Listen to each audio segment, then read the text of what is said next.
Hello friends, गुरु investment analysis में आपका स्वागत है। मैं ब्रिजेश आज आप लोगों के लिए रेक लिमिटेड, जिसे कि हम रूरल इलेक्ट्रिफिकेशन कॉरपोरेशन लिमिटेड के नाम से भी जानते हैं, कि कंपनी के शेयर की एनालिसिस करूंगा। आगे बढ़ने से पहले मैं आप लोगों से निवेदन करूंगा कि आप लोगों मुझे सपोर्ट करने के लिए प्लीज़ मेरे चैनल को सब्सक्राइब करें,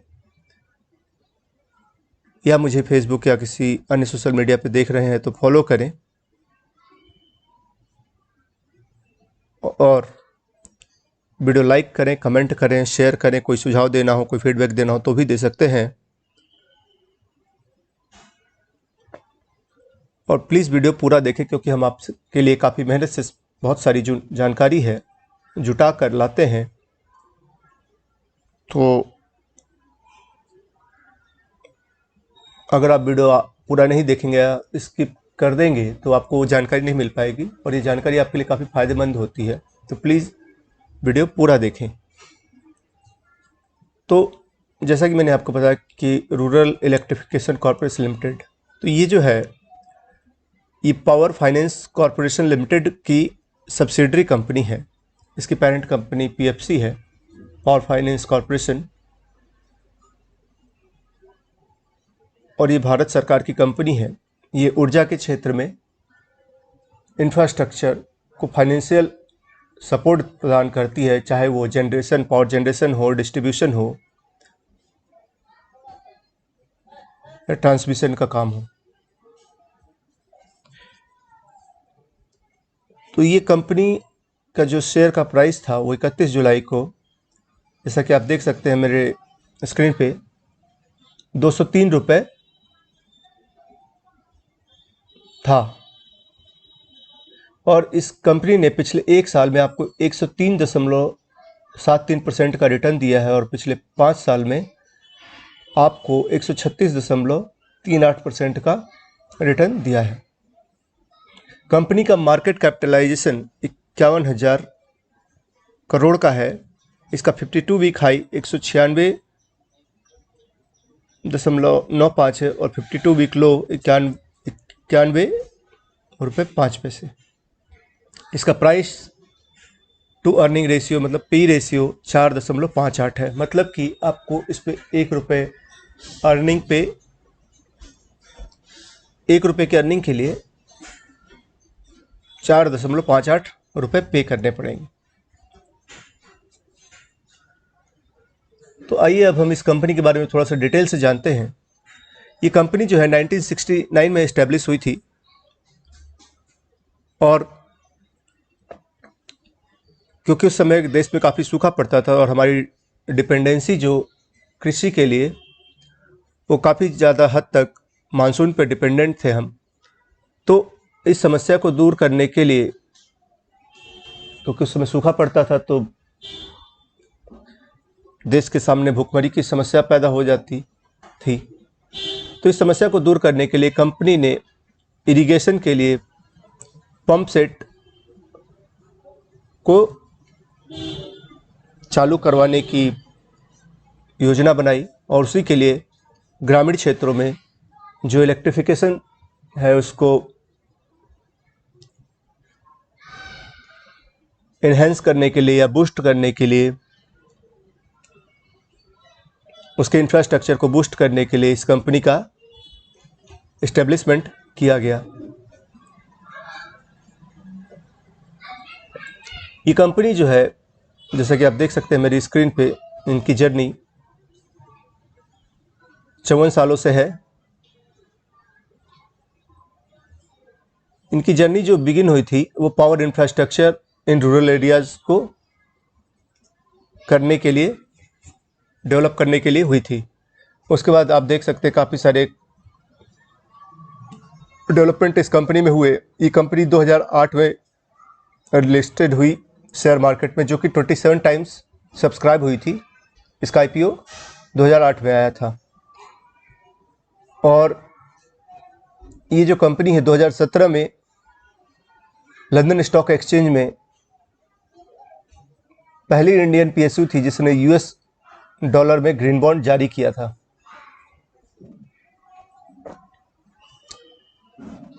और यह भी आज की डेट में महारत्न कंपनी के रूप में जानी जाती है।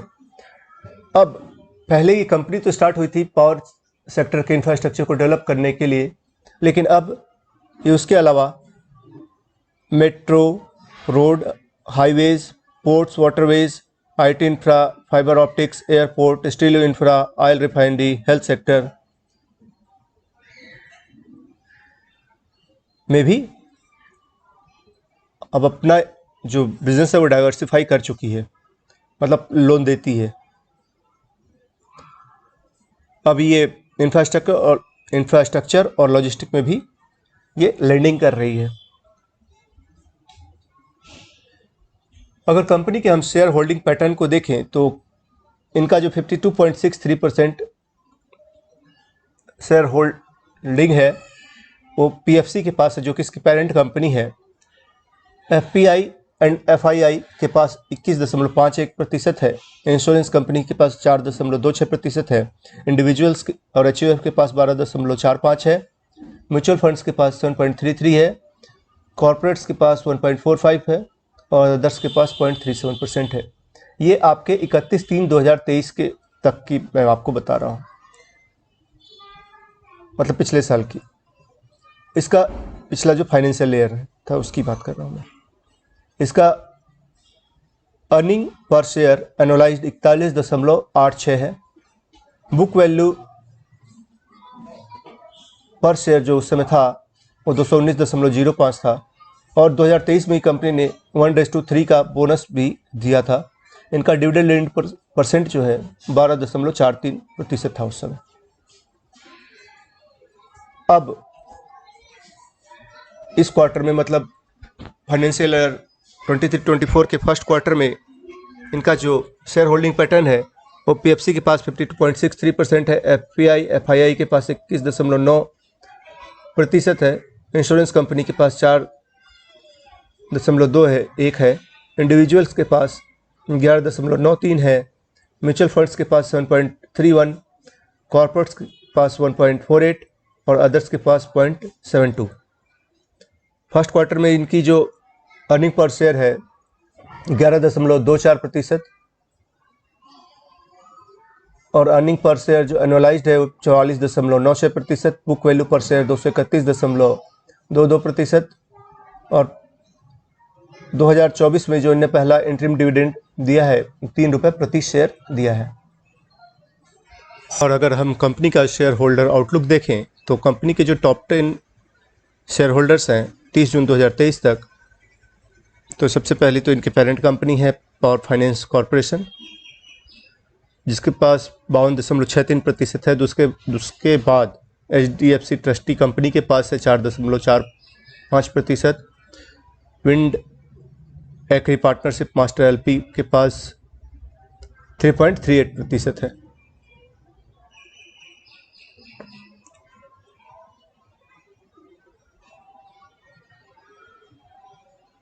और इनका जो डिविडेंड पे आउट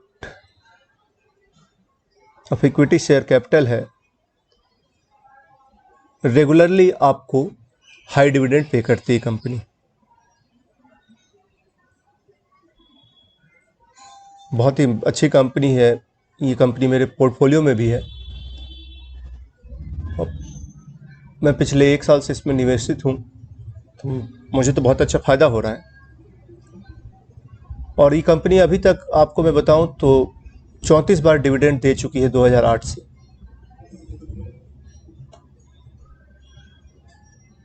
और आगे अगर हम देखें तो कंपनी के जो मेजर बोरोअर्स हैं वो 30 जून 2023 तक Tamil Nadu generation and distribution corporation limited है, जिसके पास कि 43,768 करोड़ रुपए का है। Uttar Pradesh power corporation limited के पास 20,060 crore. Maharashtra state electricity distribution limited के पास 19,258 crore. Kaleshwaram irrigation project corporation limited के पास 18,059 crore. Telangana state power generation corporation limited के पास 17,316 crore. Andhra Pradesh southern power distribution corporation limited के पास 15,107 करोड़। तो इस तरह से ये इनके मेजर जो 10 बोरोवर हैं।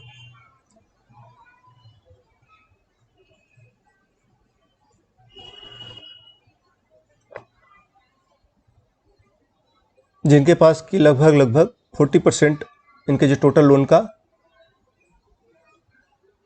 है। और आप देख सकते हैं इनकी improving assets quality, provision coverage ratio इत्यादि मेरी स्क्रीन पे, जिस प्रोविजन कवरेज रेशियो जो है वो जून 23 में 70.46% था और पिछले 6 क्वार्टर से इनका कोई भी नया एनपीए नहीं हुआ है। तो आप खुद सोच सकते हैं कंपनी कैसा परफॉर्म कर रही है। अगर हम पहले 3 महीने के फाइनेंशियल ईयर 24 की पहले 3 ईयर का रिजल्ट देखें तो इनका टोटल स्टैंड इनकम जो है 10,964 करोड़, जो कि 16% ईयर ऑन ईयर है। नेट प्रॉफिट जो इनका है 2,961 करोड़, जो कि 21% ईयर ऑन ईयर है। लोन बुक रिच इनका मतलब जो इनका जो लोन बुक है वो 4.5 लाख करोड़ का है, जो कि 17% year on year growth show कर रहा है। एसेट क्वालिटी जो इनका नेट क्रेडिट इम्पेयर्ड एसेट्स इनका 0.97% है और इनका इस क्वार्टर के हिसाब से नेटवर्थ जो है 60,886 करोड़ का है, जो कि 16% ईयर ऑन ईयर है। और कैपिटल एडिक्वेसी रेशियो जो है 27.60% है।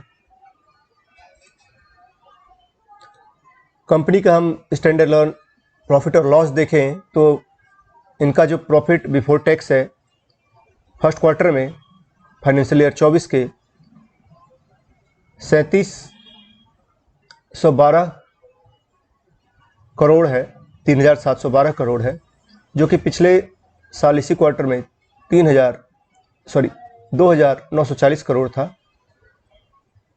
और इनका प्रॉफिट आफ्टर टैक्स जो है 2,961 करोड़ है इस फर्स्ट क्वार्टर में 24 के, जो कि यही पिछले साल 2,447 करोड़ था।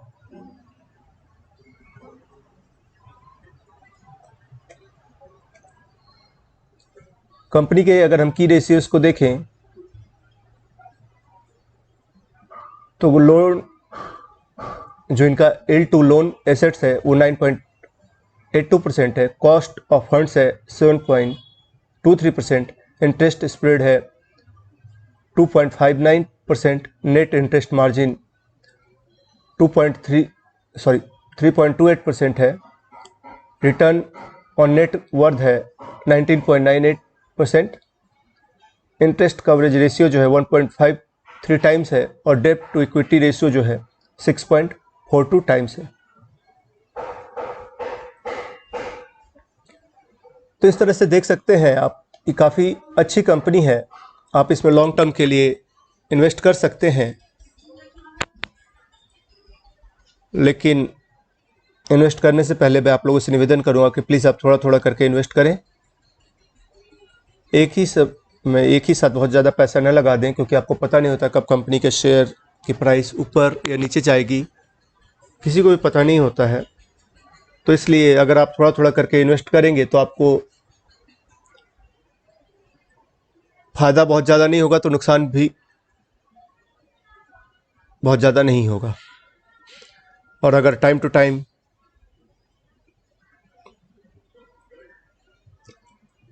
कंपनी के रिजल्ट को ऑब्जर्व करके आप धीरे धीरे थोड़ा थोड़ा करके पैसा लगाएं तो इससे आपको बहुत अच्छा फ़ायदा होगा। वैसे भारत सरकार की कंपनी है तो इसमें पैसा डूबने का चांस बहुत ही कम होता है, क्योंकि आप देख ही रहे हैं इसका बिजनेस कि कितने सारे जो सेक्टर्स को लोन प्रोवाइड कर रही है। और ऐसी कंपनी डूबने का मतलब है कि भारत की इकोनॉमी पे बहुत बुरा असर पड़ना। तो भारत सरकार ऐसा होने नहीं देगी।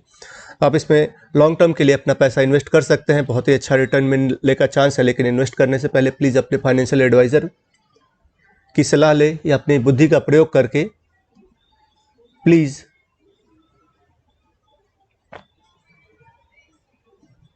एनालिसिस करें और उसके बाद थोड़ा थोड़ा करके आप इसमें इन्वेस्ट कर सकते हैं।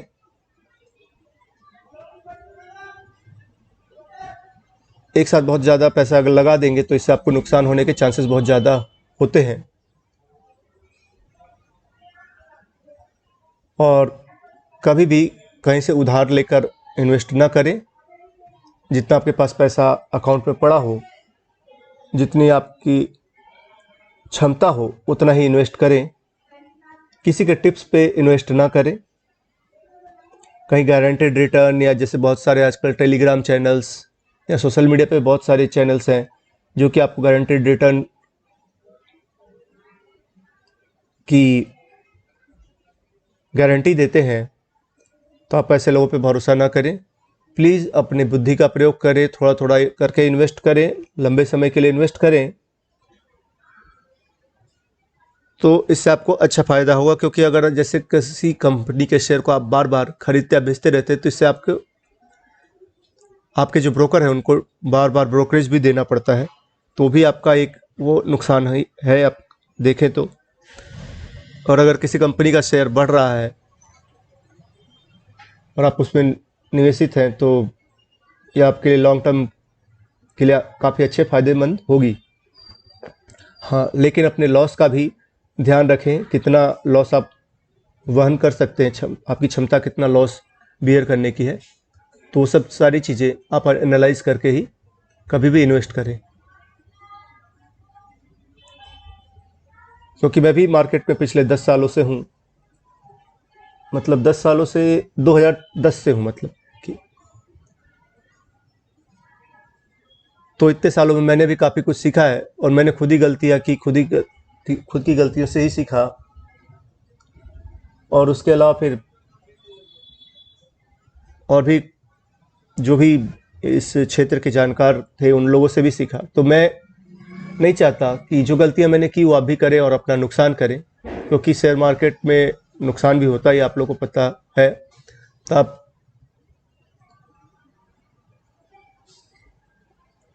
ऐसी गलतियां ना करें कि आपको नुकसान हो। वीडियो यहाँ तक देखने के लिए आपका धन्यवाद। इतना कहकर मैं अपनी वाणी को विराम देता हूँ। आप लोग प्लीज़ मुझे सपोर्ट करने के लिए मेरे चैनल को सब्सक्राइब करें। अगर आप फेसबुक या किसी अन्य सोशल मीडिया पे देख रहे हैं तो फॉलो करें, वीडियो लाइक करें, कमेंट करें, शेयर करें और मुझे फीडबैक दें। धन्यवाद। जय हिंद।